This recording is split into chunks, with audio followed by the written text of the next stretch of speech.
At Real America's Voice, we know that you want to be a part of something bigger.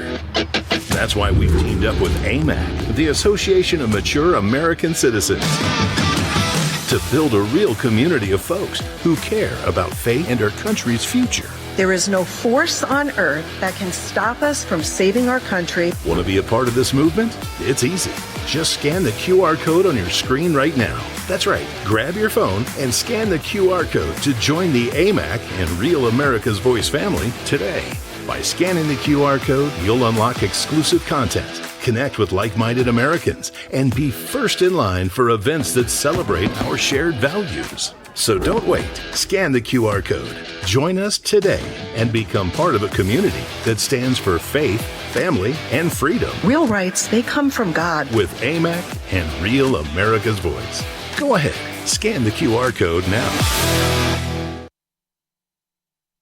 Welcome back, everyone. We're getting ready for the opening bell at the New York Stock Exchange. It's set to ring here in just a few minutes. I can tell you that so far in pre-market trading, it's kind of been a mixed bag. The Dow is up, but the S&P 500 as well as the Nasdaq are both down right now, as you can see. And the rest of our board also a mixed bag, a couple of green spots and a little bit of red. That red would have to do with crude oil, which we'll get some more perspective on momentarily. Again, we'll take you to New York for the opening bell at the New York Stock Exchange here in about 8 minutes. In the meantime, let's get you over to David Brody. Okay, T. Bates, I appreciate it. Now time for our daily dose of dollars and common sense. So we've got American Sunrise early edition host and the guy behind Jake's Takes Substack. That would be Jake Novak. Jake, let's start with the breaking news. Ukraine agreeing to this potential peace deal. Of course, it's not with Russia, it's with the United States. So we'll have to see about Russia. But give us the business aspect of this, because I know you track oil for a living. Just kidding. Tell us a little bit about what the correlation, obviously, between oil and Ukraine is. Yeah, I'm watching oil prices very closely right now. And based on what the oil traders are saying, the people who have skin in the game here, and I'll explain why in a second, they think that this is probably a very good move towards peace. They're not pouring cold water on it or cold petroleum on it, whatever you want to call it. Oil prices now, U.S. light sweet crude is down more than 2%. Now, before that news broke about the Ukraine accepting these parameters, oil was only down 1%, and that was mostly on concerns about too much supply in the system. So these oil traders who have skin in the game, here's why they have skin in the game. If there's peace between Russia and Ukraine, a huge amount of Russian oil, which is a little bit harder to buy now, you got to get around sanctions, which means you pay a lot of premiums, will now no longer be sanctioned, which means there'll be added supply into the market. So oil traders don't want to be caught with their pants down going long oil when more supply comes onto the market. So they're selling it now. It means they think that that is going to happen. Again, it's a 2% drop. It's not a massive drop lower, but we're pretty low. We're at $57 a barrel right now, David. We were at over $90 a barrel the day before the October 7th attacks in 2023. So oil is on sale, and it's on sale even more because the traders think, yeah, this seems like a good chance we could get that Russian oil on the market because of peace.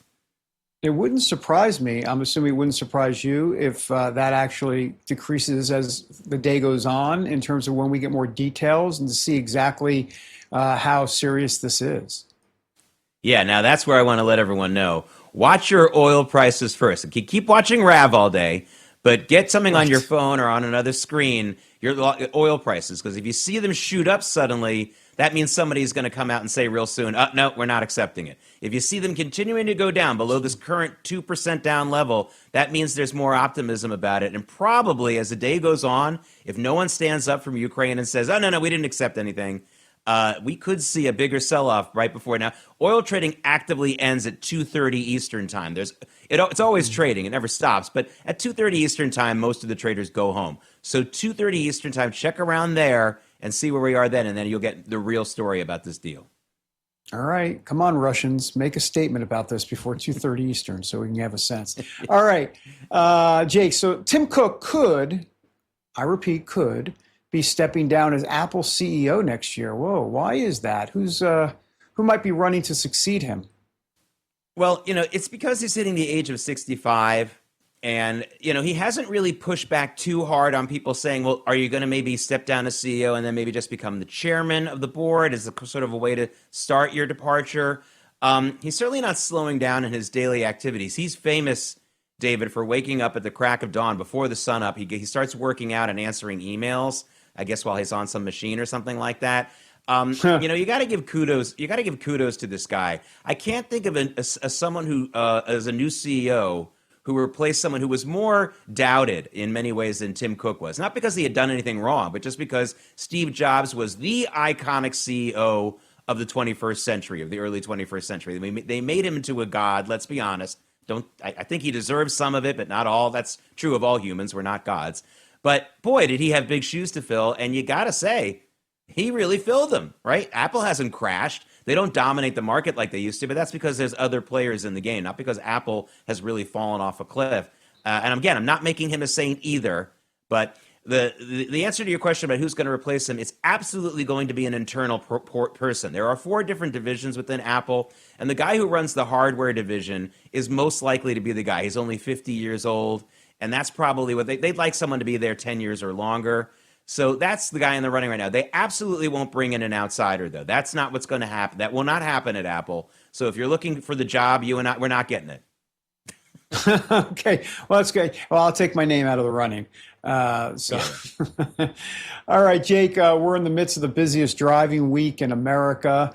You have a potentially car and money saving warning that this would be the best time to deliver. So please go ahead, save us all money and make us less stressful, Jake.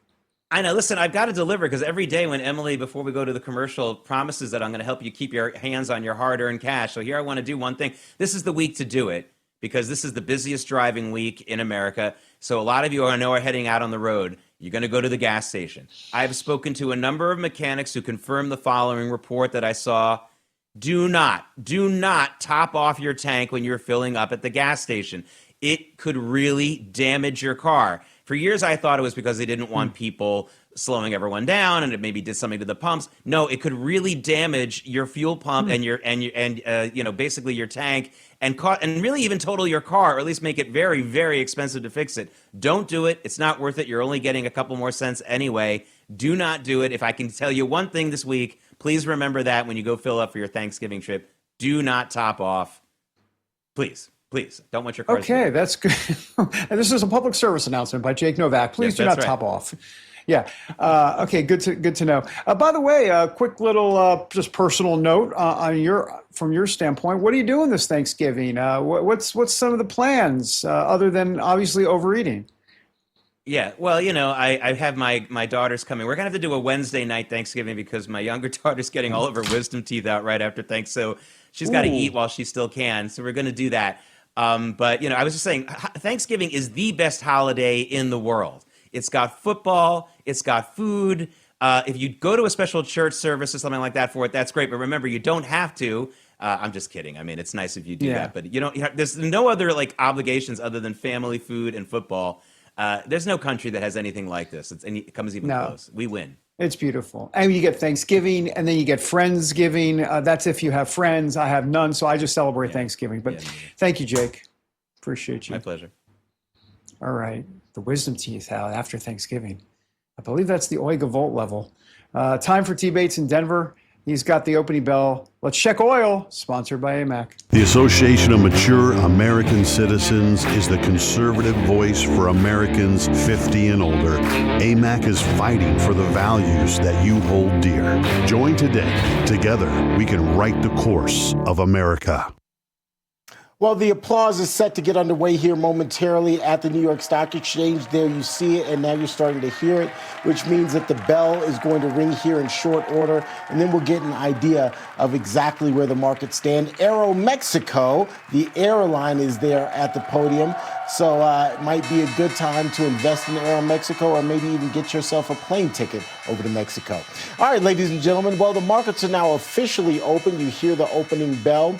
And I can tell you, much like all day, the Dow is up right now. The S&P 500 is down, and it looks like at the moment, the Nasdaq is back up. It was down a little bit earlier today, but again, all of that very well may change. And then crude oil, you just heard Jake talk about it. Crude oil is down right now, and he believes that that may be a sign that a peace deal is being worked out or actually is moving forward because the deal itself has been signed between the United States and between Ukraine. But there may be some optimism that's bringing those oil prices down today. We, of course, will continue to cover all of this for you. And look at that. The Nasdaq is now back down. It's right on cue. It's back down in the red as well. So we'll monitor all of this for you throughout the day. In the meantime, it is the one time of year that the Birch Gold Group gives away free gold with every qualifying purchase. For Black Friday, when you convert an existing IRA or a 401k into a tax-sheltered IRA in gold, the Birch Gold Group will send you free gold to your home for every $20,000 you purchase. You may remember that gold started this year off around $2,600 an ounce, and by October, it was over $4,000 an ounce. That gives you an idea of how quickly it appreciated. Global uncertainty is blamed for that. 2025 has been defined by trade wars, and central banks are pulling away from the U.S. dollar as the global reserve currency. Plus, there's military tension that continues to build. Gold tends to thrive in times of uncertainty like what we're dealing with now. So, if you're looking to diversify your savings, the Birch Gold Group can help you out. Plus, now through November 30th, get free gold with the qualifying purchase. Simply text the word America to the number 989898 and claim your eligibility as well as a free information kit on gold. However, your opportunity for free gold with purchases ends on November 30th. So, don't wait. Instead, text the word America to the number 989898 for full details. Still to come here on American Sunrise, we're going to be checking back in with David Zier. He is at the Embassy Diner in Bethpage, New York, Long Island. We'll hear from some real Americans like you. That's right after the break.